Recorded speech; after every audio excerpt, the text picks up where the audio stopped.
अशोका अष्टमी चैत्र नवरात्रिर बासंतिक दुर्गा पूजार अष्टम दिवस को श्रीदुर्गा अष्टमी रूपे भारतर प्रतिटी देवी मंदिर रे निष्ठा पवित्रता और धार्मिक विधिविधान सह पालित होइथाए।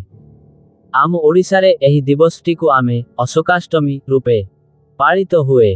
पर्वपर्वाणी माध्यम रे उपकारी वृक्ष को आदर करी ताहार उपादेयता को बुझी ताहार संरक्षण करिबा आम संस्कृतिर एक नियारा रीति अटे।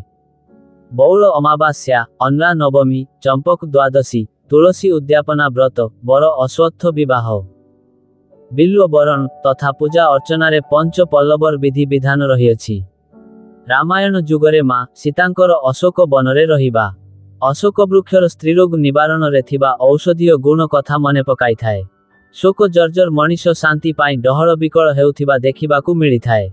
अशोका अष्टमी पर्व माध्यम रे आध्यात्मिक जीवन किपरि शांतिप्रद सेही वार्ता प्रदान करी महाप्रभु लिंगराजंक रुकुणा रथयात्रा पालित हुए।